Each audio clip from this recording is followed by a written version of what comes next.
Good afternoon, everyone. Welcome to another episode of Joy of Performing. And as promised, we are here with another exciting topic, and with exciting and esteemed guest speakers also. Please join, and please, just few things that you mention your questions in the Q&A box or in the chat sessions. We'll keep on, and my esteemed guests will take those questions when we'll finish our questions towards the end, or maybe if they will like, they can also take up the question in between also. So once again, welcome you all. Welcome listeners. Welcome. Let me introduce my esteemed guests today. Okay, these are two very great leaders from different backgrounds. First, let me introduce Mr. V. Krishnan. He's an HR and business leader, a former CHRO at Havells, Dabur, and Whirlpool. He's a system thinker with deep expertise in PMS, balance scorecard, HR tech capability, building leadership, development, and also, as I said, he's a business leader. So very actively he has participated and helped a company achieve their business goals also. So welcome, Mr. Krishnan. We are happy for you to be here. Thank you. Thank And you. let me introduce to our second speaker, Mr. Dinesh Jhamb. He's a veteran FMCG leader with 25 years plus years across different sales channels. He has worked in GT, MT, rural, multi-channel, and S&D environments also. And he is known for his execution, business turnarounds, creating and executing those channel strategies, and also leading 800 plus distributed team members with strong operational rigor. Welcome, and also Dinesh, just to add, you also have worked in Dabur for a long time. So today, both of our esteemed panelists, they've experienced a great experience in Dabur, right? So Yeah. once again, Thank thanks you. for being here and welcome again. Thank you. Now, okay, let me now introduce our today's topic, that is people performance transformation for FMCG organization. Now, I've been hearing this word performance transformation or people performance transformation for last uh, 2 to 3 years, and as we are moving ahead, lot of people have started talking about performance transformation. But today we are moreover concentrating on the people performance transformation, people side of it. And since we are talking about especially FMCG industry, and our veteran, our esteemed guest, they have also experienced in the organization. So let us start a webinar. And Krishnanji, let me first of all come to you and ask you, because you have seen the industry transitioning, FMCG industry transitioning. So exactly how today, if you can sum it up briefly, how you see today FMCG industry is transitioning, it will be great. Yeah, thank you, Ravi. Thanks for this opportunity, and always good fun to meet my ex-colleague Dinesh. We worked closely for a long time. I think you asked a very pertinent question. The way I look at it is that, the FMCG industry is what I would call undergoing a lot of structural change. Like earlier, if you look at any large FMCG company with a pan-India presence, with large sales and distribution network, the classical model used to be that you manufacture to scale. You have a lot of factories, and then you have a huge sales and distribution network. So you have your distributors, you've got your, retail outlets. So you create powerful brands, you create products, you advertise. Earlier it used to be electronic channel, before that radio, after that some level of digital came. And you distribute it, reach it to the outlets, and then consumers will go. You influence, you try to get the top of mind recall. So that was the classical way, and the companies had a lot of hold on the sales and distribution network. They had a lot of power over that network, right? Larger the company you are, the bigger your sales and distribution network, your ability to reach directly outlets. So that gave you the power. Now, what has happened is that I think over the years, and especially I think there was a tectonic shift to this model during COVID and post-COVID. Okay. What happened was, I would say, shopper behavior changed very significantly. Digital adoption accelerated, right? And a lot of the, of course, e-commerce was always there, like Amazon and Big Basket and all those people. But there was a sudden explosion of the Q-commerce space. Right. So you had the Blinkits and the BB Now and Zeptos of the world. So the last mile servicing moved away into the hands of these people. Okay. And two things happened because of COVID and social isolation and things like that. People stopped moving out. The younger Gen Z, which was always a digital native, they anyway never believed in visiting a store physically. So, and the Gen Z is now, of course, the young earning member in the family. So their behavior obviously was very, very digital and technology focused. And the senior people, the older Gen Y and younger Gen X also adopted to digital ways. So what has happened is, I think, significantly the power has shifted in the distribution. The power has shifted towards the platforms, right? And especially the quick commerce platforms, and they are now slowly dictating the terms, right? Okay. So that is, I would say, one important shift that has happened. While general trade still continues to be about 70-75% odd of FMCG. I'm sure Dinesh will have the exact figures. But it is not what it used to be 10 years ago when it was 92% plus. The erosion is consistently there. The second thing that has happened is that, so this is, the existing product range and the shopper behavior changing and how the last mile delivery is undergoing. And all these companies which are into Q-commerce, etc., now they are sitting on primary data. Right. They know exactly what you and me have ordered, what SKU I have ordered, what is my buying pattern. Because they also own the inventory, they own the payment gateway, and they own the delivery mechanism. Right. They are sitting on a huge level of live primary data, and they know exactly what is happening to your brand, to your this thing, So they know much faster and quicker than the company selling the brand itself. Right. Which is a huge power. Huge power, yeah. Because at the end of the day, today in the whole world is about, the whole game is about data to information to insight to action. Exactly. Right. So they are sitting on this. The big companies are not. Right. So because they're dependent on these people now too for the data, or if it's a general trade, then they have to go for the scanner data or the the digital UPI, this thing, which typically those terminals are owned by Pine Labs and things like that, right? Yeah. The second thing that has happened is the product categories themselves are undergoing a lot of change. There are a lot of D2C brands which have come up now. Yeah. So the earlier model that I create a huge brand, I have certain variants, I advertise, and I create a pull. Because now the D2C brands, what have they done? They have moved into, I would say, mass customization. Mass customization, yeah. Okay. So today you want a particular kind of shampoo, which, with some, you're very particular about its ingredients and this thing. Somebody's selling it. You want a particular kind of skin cream or a lotion or this thing, something specifically for yourself, something for your baby, So today there is so much of variety and customization that is available. So what is happening is what I typically call it the piranha effect. Okay. These are all piranhas, who are biting and eating into the market share of these big companies. Right. Okay. Just imagine a huge whale being attacked by thousands and thousands of piranhas. Piranhas, yeah. Right. Yeah, they are also having their fair share.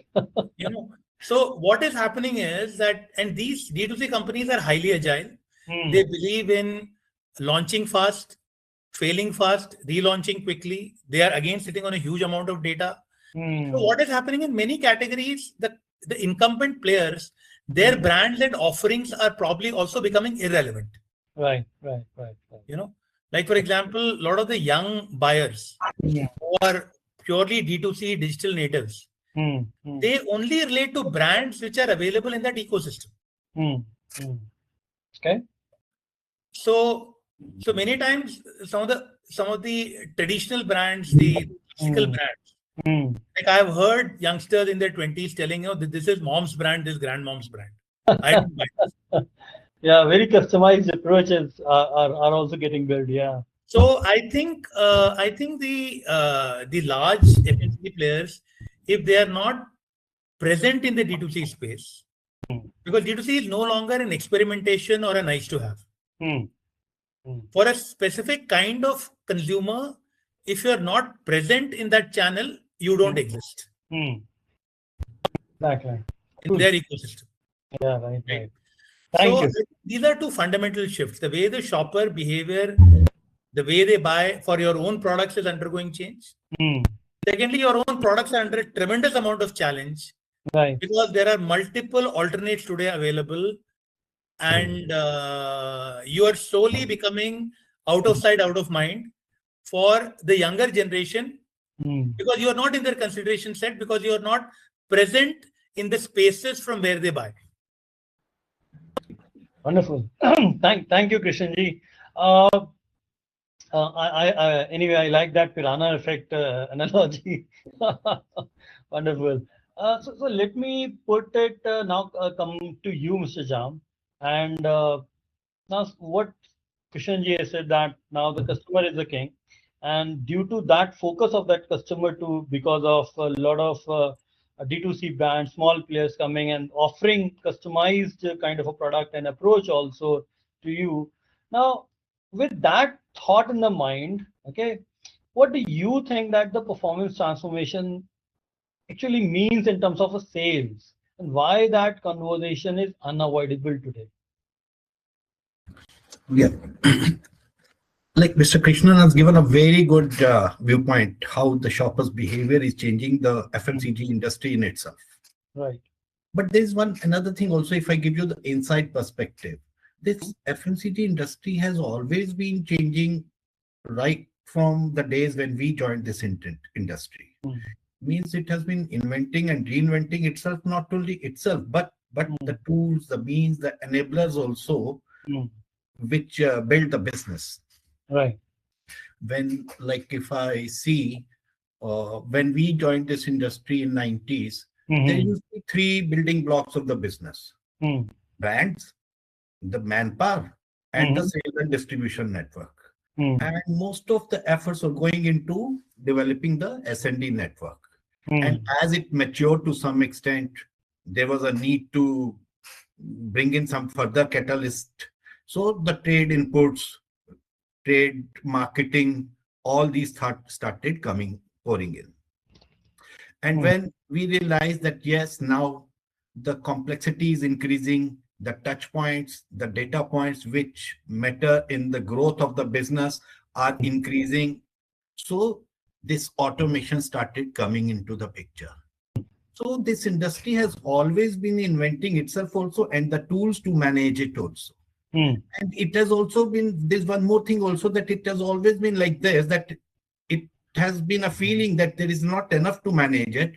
But then whenever the new tools come in, it again takes it to the next level. So this is the way how it is being managed.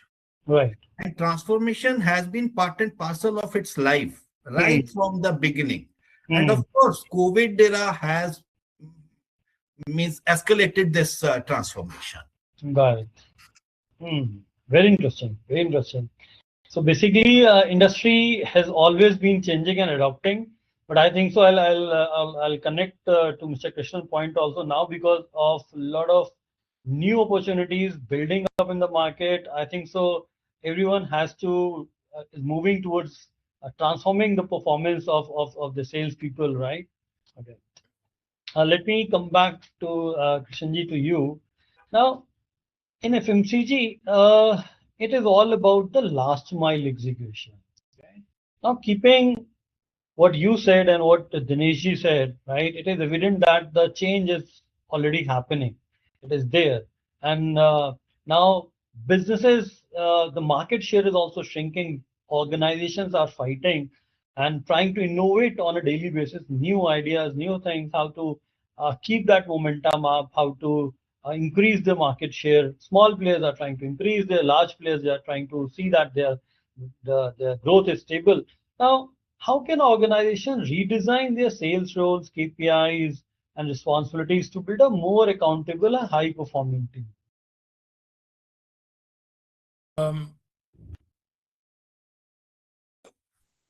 Ravi, there are two things. First of all, if I see when, say in the pre-COVID era, say 2015, 16, till that, Right. typically, you'll have a budgeting process. There'll be an AOP, sales numbers will get decided, business-wise, category-wise, and the sales head will deploy it. And typically, they will keep some buffer with them, and and it'll get deployed to maybe to his regional heads. From there, they will deploy. They'll again put some buffer. So it was a very classical way of doing it, and those numbers will get broken into quarter-wise, month-wise, and there'll be. So it was a very classical way of doing it. Okay. But what has happened now is, I think there is too much of unpredictability, or I would rather say chaos in the market. Right? Because, and of course, to be fair to the FMCG sales organization, they have always been one of the first to adopt technology, adopt IT, adopt sales analytics. They've always been one of the first in the sales ecosystem to adapt all these things. Earlier, the focus of there were Salesforce automation SFA systems, which focus more on your productivity, how many calls you're making, are you selling the right range, are you selling, so it was more about how good a salesperson you are and things like that. Slowly it evolved into, getting the target also into your handset, and giving more data and intellect to the person. And so it became more tech enabled. You could book orders. And so I don't think technology enablement was always there. Analytics to some extent was always there. But I think what I would say is one important thing that probably now needs to come in is, in such a hyper competitive environment where there are traditional players, there are classical players, there are new entrants, there are a lot of VC and PE backed startups who have money to burn, So I think at the end of the day, what is now happening is that how much of the consumer mindshare do you occupy? Interesting. So, and traditionally, and I think Dinesh can correct me, unless, of course, I left the industry 5 years ago, but it was always, targets were more around primary and secondary, like how much did I bill to the stockist? That was my primary. Primary, yeah. How much it went to the retailer? That was the second. Broadly, that was what it is.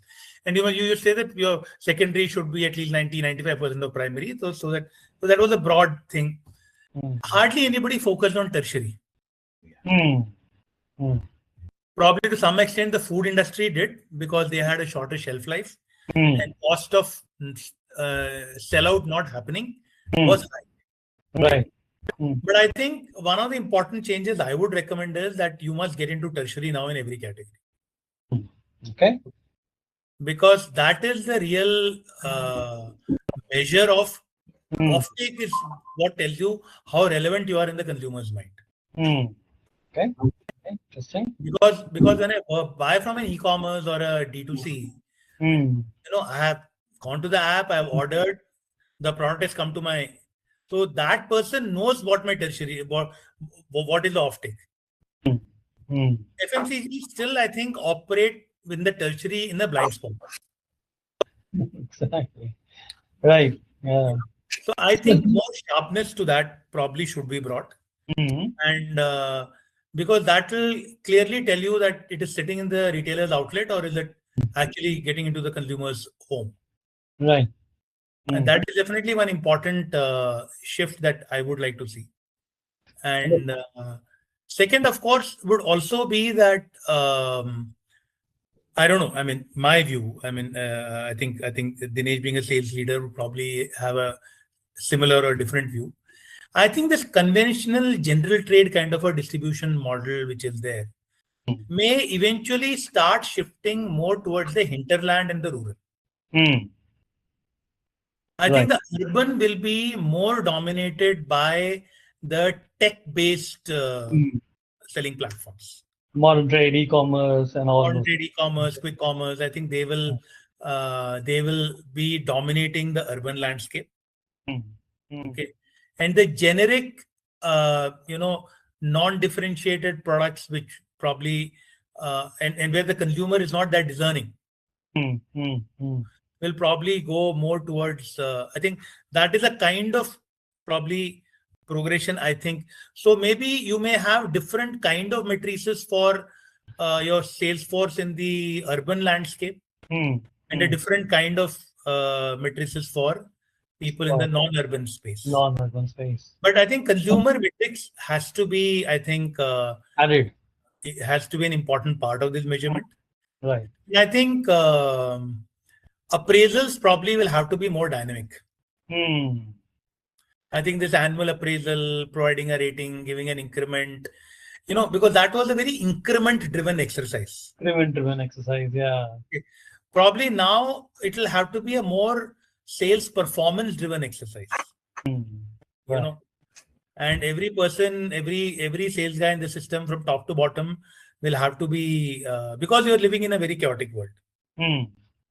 And probably more focus should also be given not just to individual performance, maybe to collective performance. Collective performance, yeah. Collective performance. Because, for example, if I'm looking at, say, a product like just to say something like a juice or something, Now it is selling on a e-commerce also, it's selling on Q-commerce also, it's selling on a general trade also. It is selling through, maybe some institutional channel also, Now, there are multiple ways it's being sold, there are multiple ways it's being consumed, right? So maybe to some extent, you may want to incorporate category level growth and market share weightage to some extent, even in the frontline sales guys' performance. Because, my view is that if you are even handling institutional sales and you're doing a good job, and I happen to go and have that juice in a restaurant, it may catalyze me to go and pick it up from the outlet, right? Yeah. Right, so right. To look at performance in a very narrow, individualistic way may also not be the right way, because you want your entire army, which is selling that through multiple channels, to work in a cohesive and like a potent army. Yeah. When you're trying to win a war in a battlefield, Right. you don't differentiate between army, navy, and air force, no? Yeah. You try to maximize your combined firepower. Yeah. Yeah, moving in the same direction and with shared goal set mindset. So I think these are some of my thoughts on this. Thank you, Krishanji. So basically, add more consumer-oriented KPIs, and definitely focus on tertiary build-up, tertiary KPIs in salespeople. I think so, KPIs, and also to have this performance, not just very individualistic, but a kind of a holistic, where the performance and those appraisal can be more what you'll say, immersive, I'll say, right? Not just very, very individualistic from one single point of view. Thank you, Krishanji. Dineshji, Krishanji very interestingly said that now in coming times, the landscape of urban market will be more on the channels like modern trade, quick commerce, e-commerce, like kind of things, right? Rather than as we are looking at today, right? So now coming, since because you have you're a sales leader, So what challenges do you think now GTMT or the rural channels, okay, you face in these typical challenges any sales team faces, right? And what I mean is when they the challenges that stops them from performing, okay, challenges that actually they think if have been solved, they could have performed better, right? Right.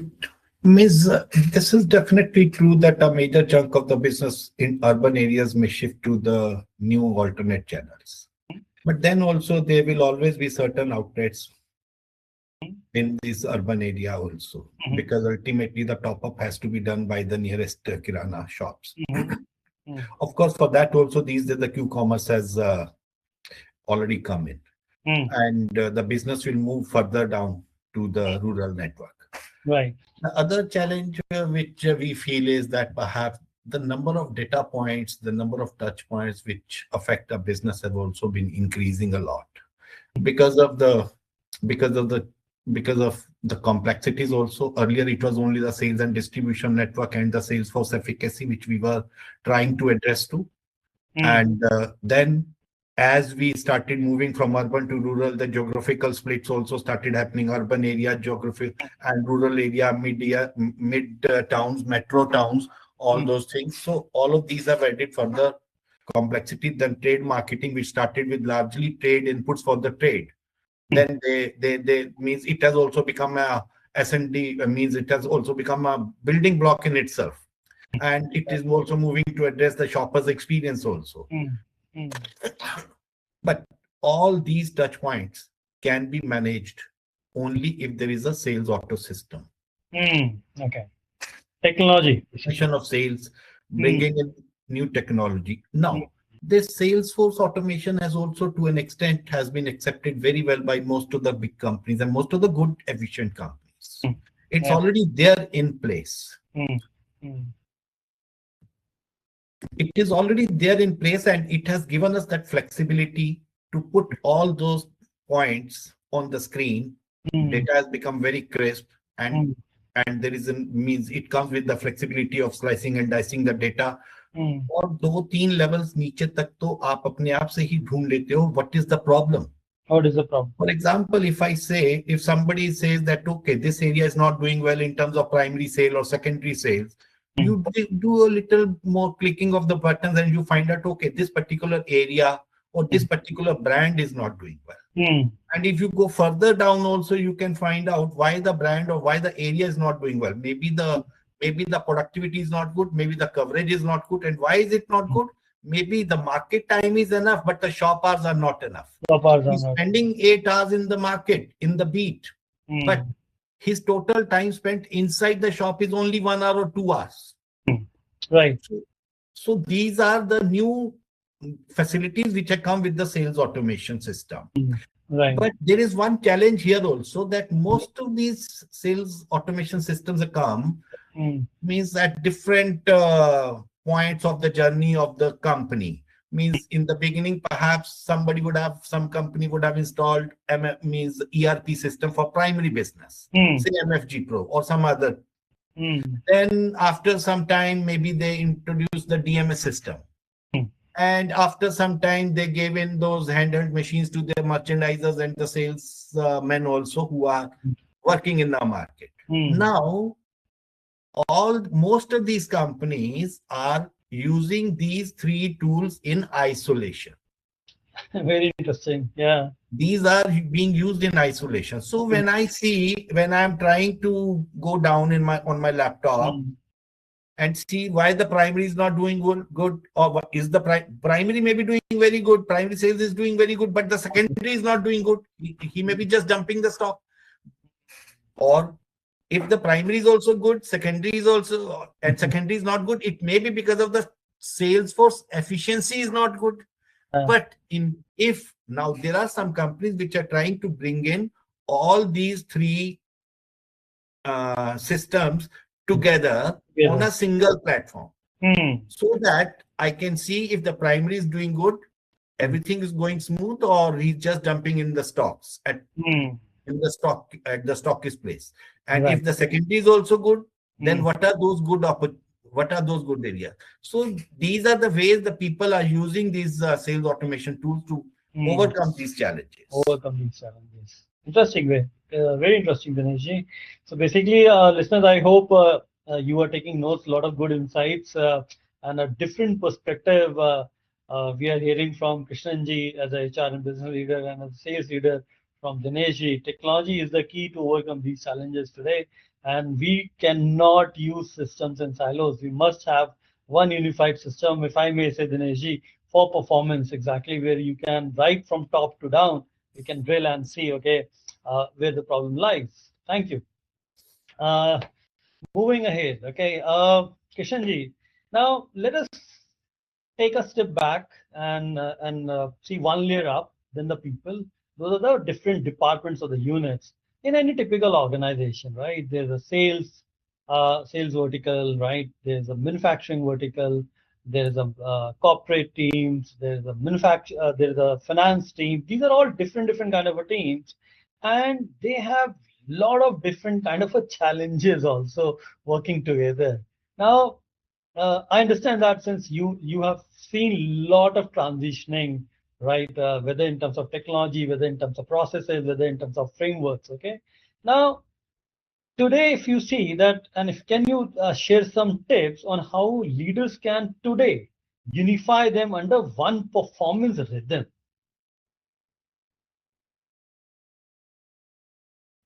Look, in any organization of a medium to large complexity, and since we're talking about FMCG, is essentially a product-driven ecosystem. Look, there are, I would say, the two important functions or line functions, as we call it, is manufacturing and sales. Manufacturing produces goods. Right. Sales converts those goods into cash or revenue. Okay. These are basically, I would call, the two important line functions. Okay. Rest are all what I would call enabling functions. Okay. Very well. Okay. So HR role is, of course, ensure that there is requisite talent across to, there is the right capability, right skills to operate. Finance is to ensure that there are systems and processes in place so that, your money, your cash flow is maintained. You have money to give to factories to buy raw material and packaging material, and you're able to, spend money into the supply chain to reach it to the consumer end. You're able to collect, to maintain the entire, because money and cash is the, is the blood of lifeline of the system. Right? Then there is supply chain. Then there are, many other functions. So that's how I very broadly look at an organization, right? With manufacturing and sales being the most critical line function. Most critical, yeah. Okay. And of course, marketing job is to communicate, to look at our market share, enable sales to sell better. So all that is fine. Now, when it comes to, typically many large organizations do follow a balanced scorecard model. All of us are aware of that model is called the Kaplan's model also, where there are revenue targets, and revenues are supported by three things: your internal processes, your customer measures, your and your people measures, and things like that. So typically that's a model which will work for everyone. And in sales and manufacturing, it is easier because things are more hard number driven, right? So therefore, scope of ambiguity is less. But in other functions, we are slowly trying to bring in sharpness in other functions also. Like today, even in HR, there are very clear mandates on what is the turnaround time for filling a position. What is your cost to hire? Right. And what is your attrition rate? What is the average tenure that a frontline guy is spending in an organization? If a person is coming and leaving and average life cycle is only 12 to 18 months, then it's not serving any purpose. Right. So today there is a lot of focus on, I would say, hard matrices across all functions. And in one of my earlier organizations where me and Dinesh were together, we also went into something called shared goals. Shared goals. Yeah. Okay. Where there are a certain set of 10 goals, which would be maybe at a general manager and above level.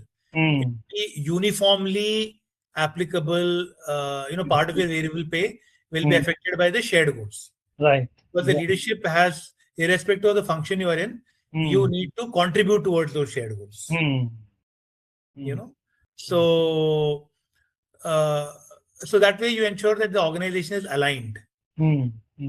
So that is what I would essentially say. I think you need to have very clear hard matrices which are number driven, which are trackable. You need to have a variable pay system which are linked to those deliverables. Right. And you need to have very, very dynamic reviews, because earlier most large companies are today publicly listed. They have to share the results every quarter. So some kind of review happens every quarter in any case. But with more and more competition, more and more new players which are more nimble-footed and who have what I would call money to burn. So the competitive scenario becomes very challenging. So I would also somewhere say that a lot of the traditional players, the classical FMCG players, should look at probably creating their own internal startups. Very important. Which should, and many companies are doing it too. Yeah. Either you create your own startup or you acquire. Acquire, yeah. At least have that mindset. Yeah, like Marico did hire Beardo, or a Titan acquired Carrot Lane. Right. ITC has also acquired that millet company. So either you acquire and learn from them, or you create your own ecosystem where you make only D2C kind of products and innovative products, and treat that as a separate organization. Because your conventional processes in your main organization will not be amenable to that organization. Right, exactly. Right. So these are some thoughts I feel that one should look at. I think database performance, a lot of agility, very, very market connected way of looking at business, and very sharp consumer matrices in your appraisal process. And I also like the thought that you said that shared goals from GM and above and across departments, so that they think in the same direction. And one of the very critical piece that you also suggested is have that startup mindset. Either learn by acquiring, as you've given some example, or create your own ecosystem of startup and start because that is the only way you can compete up with the new age agile organization or startups. Okay, very interesting. Very interesting. Thank you, Krishnan. Okay. Dinesh, moving towards a little operational aspect also, because when we are talking about people, we cannot leave the operational aspect also. Okay. So now, sales, particularly because it's very dynamic. Okay, it happens every month, and people track. Some leaders I have talked, they track first 10 day, second day, 10 day, third 10 day. They are so dynamic. So it requires a kind of a ritual. It requires some kind of a habit. Okay. So what exactly in today's world right now we are talking about agility. We are talking about a very dynamic environment. We are talking about challenges from new age companies. So what practical habits or rituals or review structure do you think that actually in today's world can work or create accountability for the sales team on ground in FMCG? Ravi, I'll pick up a few points from Mr. Krishnan's viewpoint also, like KPIs and KRAs. I'm also of the view that the KPI should be very crisp and clear, because that is most of the time, these are the points where the cookie crumbles. Right. And we cannot have a laundry list of KPIs. Those should be very 5, 6, 7, perhaps those are enough. And these very should important. only be clear and crisp. These should be measurable and easily measurable also. Right. Because ultimately the performance of the whole organization is based on these KPIs, whether he's a salesman or he's a general manager. Right. Now, So once the KPIs are fixed, the KRs are fixed, we should also know what the enablers and the means or the tools are given to that team. Right. Those should also be measurable. Mm. That this, like in many companies, there is a marathon meeting whereby they set in their annual sales targets. Marathon They meeting. go through the whole detail, what they are doing today and what they can do by this much only. And Right. then there is another set of meeting which is called annual operational plans, whereby they discuss enablers only. Now suppose the team is saying that I can move from 100 to 108, but the management wants no, you have to reach up to 110. Then Right. they say it is okay.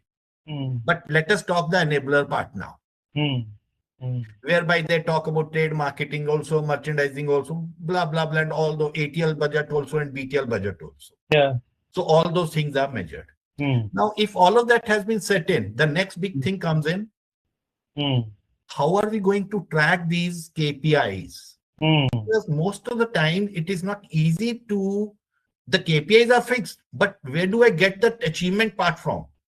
So the processing of these KPI versus achievement also has to be very good. But nowadays, most of the companies have already come out with very nice, means all these SFAs are helping them so that they get to know what their target is and what the achievement is. They have standard dashboards. Right. There are companies whereby you will get to know, every person in the organization gets to know in the morning at 8 a.m. that what has been his performance over various KPIs since last night. They get a SMS. And by the time they reach their office, their standard dashboards are very clear, whereby they tell them that these are the points, how the things are doing. This is your KPI and this is your achievement. And then they go down and drill down and drill down to understand what the reasons are. Right. So this should also be very clear so that it is easy for me to access where I stand. Now, the third thing is there is too much of noise, like Mr. Krishna was also saying, there's so much of distraction. And this happens. There are so many operational issues, matters, urgencies. There are so many telephonic calls also which are going from one place to another. So many WhatsApp groups also these days. So one has to remain aligned to these KPIs, not only throughout the year, but throughout the day and throughout the month also, perhaps. Exactly. So you have to have certain standard, means now, like we were saying, that speed बहुत है, action बहुत है, response भी बड़ा accurate चाहिए, sharp चाहिए, और साथ के साथ quick भी चाहिए. तो हमारे को अपने review mechanism जो हैं, उनका भी performance cycle जो है वो, उनका भी जो cycle है shorten करना पड़ेगा. Right.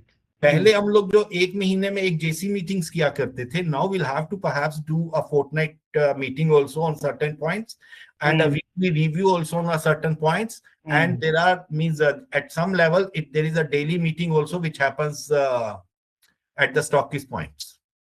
So this is only to bring in alignment also. This can happen only if the KPIs and the achievement is quickly available. And it is a very, very frequent, it used to be a very frequent phenomena in our times that the whole agenda will get lost. For the JC meeting, nowadays, what is happening, there is an added advantage which comes from these SFA dashboards, that companies have made the dashboards for the meetings with limited flexibility only. And with limited data points, focus data points only. Yes, some focus data points will remain part of that JC meeting dashboards, but in case the local manager wants to add a few more points, he can add to that. Right. So this way you remain, you are very clear what the job is. You know your enablers also. You are knowing every day what is happening to your KPIs.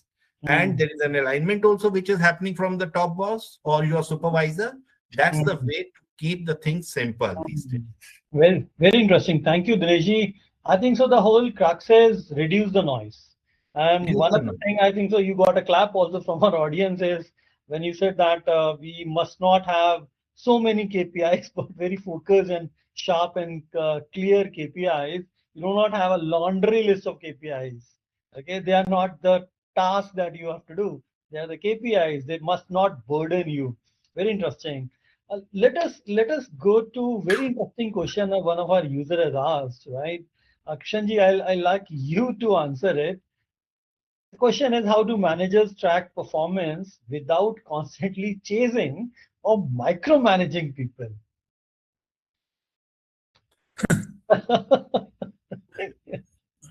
Look, I think a lot of I've always believed that, with your subordinate, have an adult to adult relationship. Don't have a parent child relationship. Right. Okay. So the moment, because when I say adult to adult relationship, then it should be very clear that, look, we have discussed the goals, what is the deliverable, like Dinesh said, the means and the enablers for it. So now I trust that you will do your best in achieving this. Right. If you have a problem, you will come back, connect with me. Because I've always believed that you should tell your team very clearly that I will operate on no news is good news. Yes. Yeah. No news is good news. Good. Okay. If you are not coming back to me for help or support, I will assume that everything is great. Everything is great. Yeah. And you are cruising comfortably. But don't come back to me on the 25th of the month with earthquakes and shocks, saying then I'm going to lose my cool. Okay. So I think have an adult to adult relationship. Be very clear on what are the expectations, what are this thing. Okay. Have a once in a week dipstick check to see if everything is going fine. Because if you start operating from the belief that this guy will not deliver, I need to follow up with him. If I don't nudge him and I don't micromanage him, he will not deliver. Then you're fundamentally disempowering that person. Exactly. Right. Sense of ownership bhi lose ho jata hai. And somewhere then what will happen is you're subconsciously telling that person that unless I call him and ask him questions every day, morning and evening, if I don't ask, then because you've taken the ownership on yourself. Right, exactly. Yes. And that person subconsciously starts operating that because boss has not called and not asked questions, it is not important. It is not important. Jane do. Yeah. Right. So I think managers need to look at their own way of managing their teams. And one more thing I will say, which some people may not like, a lot of managers don't have clarity themselves what they want from their team. Exactly, right. This is very frequent. Okay. So they spread their own mental confusion into the team. Right. Very interesting. Very interesting. I think so. These are two things I would advise managers to be very clear. You be very clear on your strategy and goal and what you want from your team. Right. Have total clarity on the goal and the achievement to be done. Enable them, empower them, give them the space to operate. Very interesting. Thank you. Thank you, Krishnanji. I will take your adult to adult and parent-child relationship analogy, and I think so. You've given me another topic for another webinar. Very interesting one, and very, very lightly also articulated. Thank you. Thank you. Just keeping time into mind, I'll jump on to one more question because that is a question today everyone is talking about. That is AI, right? So now I'll ask you both, right? What are your expectations from AI? Krishnanji, you can cover up the HR aspect, including the business aspect. Dineshji, you can cover the sales aspect of it, right? What is your expectation, or do you think that AI may or may not work? Also, you can share that also. Krishnanji, over to you first. Quick. Yeah, I'm not an expert, but I'll based on my experience of working with organizations, I'll share with you what is today when I look at performance in organization. There are three IT ecosystems which operate. One is the ERP ecosystem, the SAP or Oracle or whatever you have. Right. Then there is this HRMS platform which is run by the human resource. Right. Then there is this entire sales IT, SFA, DMS ecosystem. Power BI, yeah, right. Now, like Dinesh said some time back, unfortunately, these three platforms don't talk to each other properly. Right. Okay. So putting together the performance picture becomes a very Herculean task. And also the other problem is across these three platforms, there is data which is high volume, high variety, which is moving in the ecosystem with very high velocity also. Exactly, right. Yeah. And you need to extract value out of this. Now, this cannot happen without some kind of a digital transformation engine or AI, enabler to this. Right. Like, I did advise, I was working with a company which is into digital transformation. And nowadays there are a lot of engines available, like for example, they had a healthcare engine where they said that, if a pharma company which has this army of medical reps which goes, and you keep distributing all these pamphlets and goodies to your doctors and this thing, and you do various chemist activation, etc. They can actually deploy this engine across all your platforms and actually tell you that where this money you're spending, you're actually getting value for it, and where you're just burning money and getting nothing out of it. Interesting. Very interesting. Okay. So I think the whole game is about this data, which is so much variety, volume, and velocity, which is moving in such a dynamic fashion. How do you extract value out of it with speed? Right. Which without AI and some kind of a digital transformation engine, you will not be able to do. I'm not an expert on what is the right thing. I think that is where AI will help. AI will help. But today, a lot of managerial leadership effort goes into making sense out of this. Right. Totally agree. Totally agree. Very quickly coming to Dinesh, to you. Okay. Sales vertical के अंदर आपको क्या लगता है? How AI can help? What are your expectations?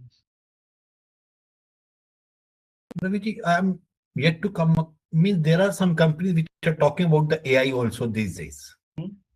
But when I go further deep down, what do they mean by AI? Ultimately, it turns out to be only the extension of SFA systems. Okay.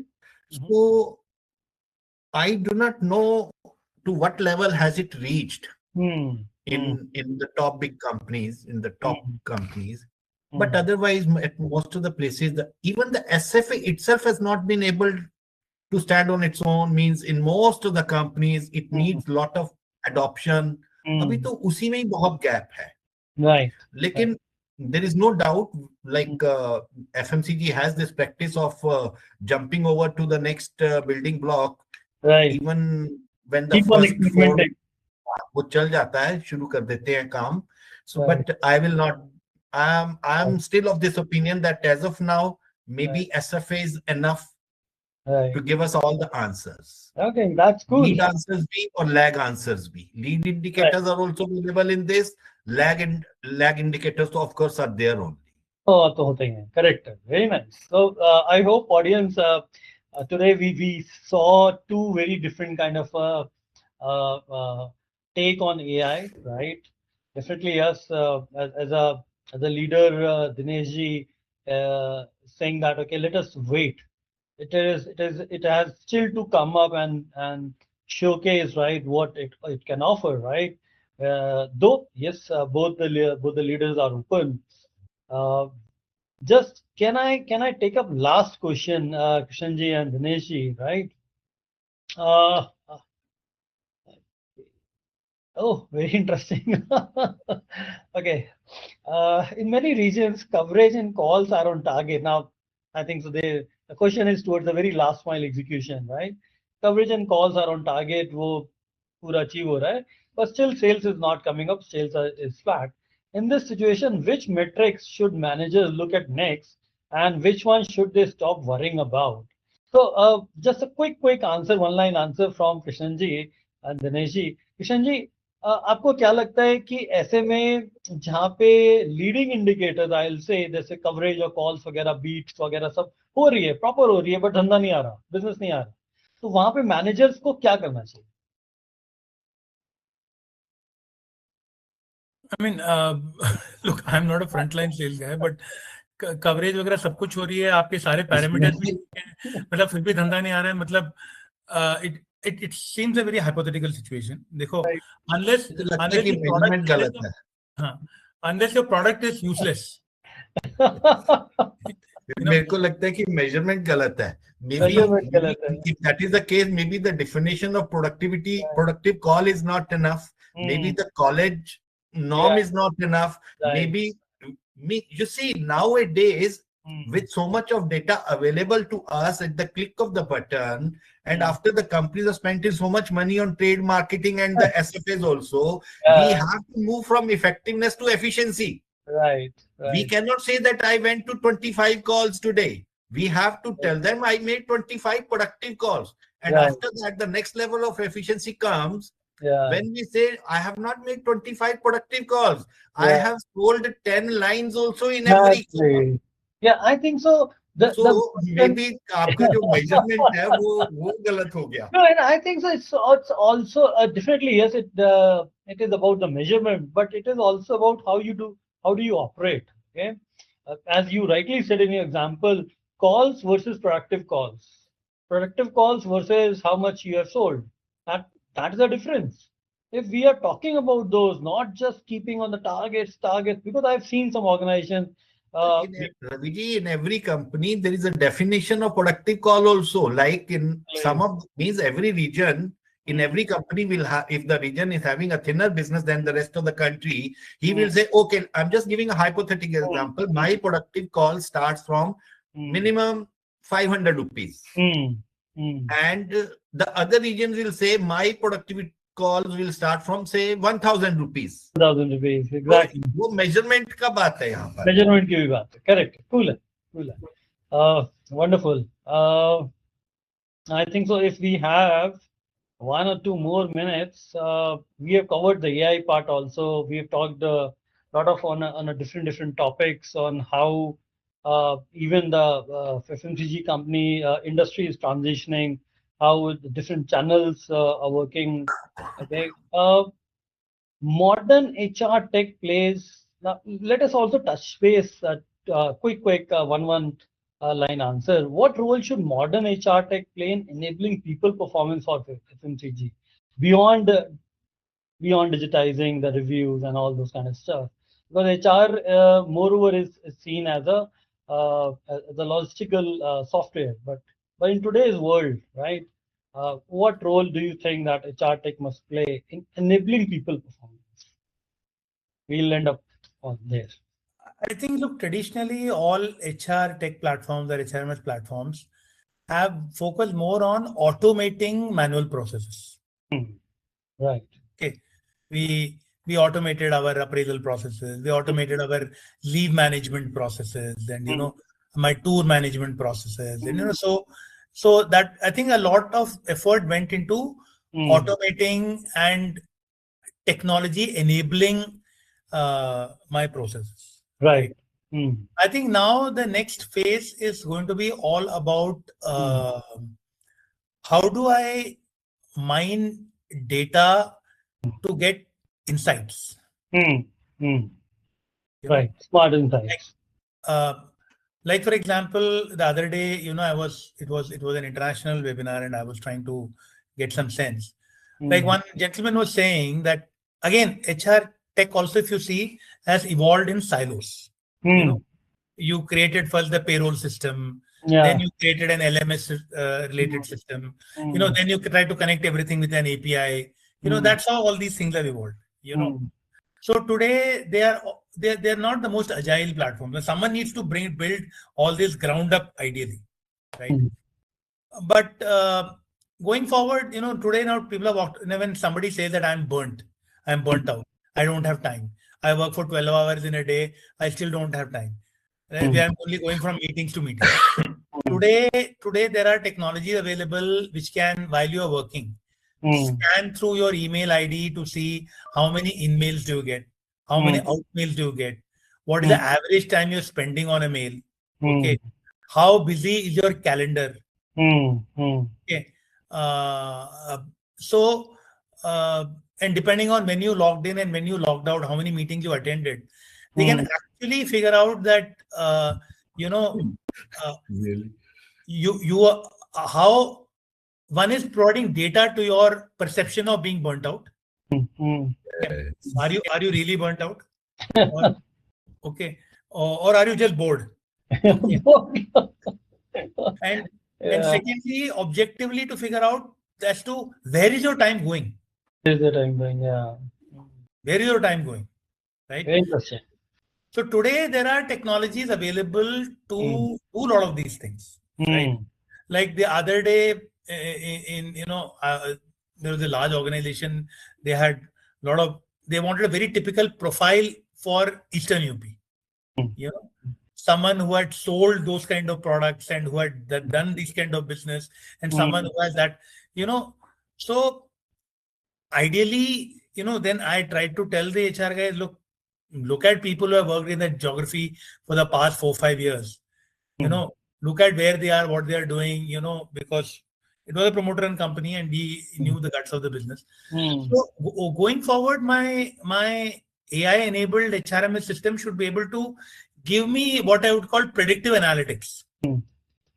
Do all this data crunching analysis for me and tell me, rather than me taking a dump on an Excel, sitting with people, trying to do. I think that is what is the next frontier, which many people are claiming they're doing, but I really don't know where the rubber meets the road, how effective they are. How effective they are. Cool. Very interesting. Dinesh, very quickly, we are towards the end of our time. Very quickly, would you like to add anything to it? No, I think most of the points have already been discussed. It starts from the game starts from the KPIs, and it ends at the enablements, which has been given. The latest one is in the form of Salesforce automation, and there also a lot of work is going on. Maybe the AI will come soon and further take it forward. And I would just add to what Dinesh said. I think it is more and more important that leaders are more and more market connected. Market connected and consumer connected, and have a very good sense of competition dynamics. True. Okay. Because the old world paradigm of, these 5 big players, 6 big players run the market. I think because today there are disruptors coming out of every corner, and whom you don't even consider as a competition, you suddenly realize is eating into your market share. Yes, exactly. And that is happening everywhere. So agility in your overall approach and quickly being able to re-strategize and pivot and, is, I think, speed and agility has to be, I think, a behavioral attribute in leaders today. Interesting. Very interesting. Thank you. I've thoroughly enjoyed a lot of different new analogies also. I've got right from, and definitely yes, we heard listeners how now old world paradigm will not work, and top big companies, they are now trying to safeguard, right? Though mid-size companies and startups, they've started offering new customized kind of products and services, and even a marketing also, where you say that, okay, this is for Dadi, this is for Nani, this is for me, this is for Gen Z, okay, for all the, or even they've gone to that extent of what you like, what you don't like, and keeping all these things in mind, these new opportunities in the market, I think so. We need to shape up the people performance in such a manner where we need to have HR tech that is not doing just the logical work, new softwares, new players who are actually working in the performance transformation areas. KPIs must be very, very clear, crisp. We do not you have to give away those laundry list of the KPIs, having 10, 15 KPIs. I've seen certain KPIs created in that way also. Instead, we have to have very focused shared goals. And the importance of shared goals, we should have that also. Yes, up to an extent only, not to the last mile. And I think so. These are the way we can work on people performance transformation. And today, I think so. The last thing which I'll say, which you both also agreed and said, that today now it is about the people empowerment. The sense of ownership has to be inculcated. That is where the whole performance transformation actually happens. So thank you once again, Krishnanji. Thank you once again, Dineshji. Thank you, listeners. We have overshot our time today, but I hope so it was meaningful for you. And if you want to get connected to Krishnanji or to Dineshji, you can connect us on our Joy Performing LinkedIn page. We are happy to make your introductions to these two gentlemen. Thank you. Thank you again. Thank you, team. Thank you. Thank you. Thank you, Ravi. Thank you, Dinesh. Thank you, Krishnan. Yes.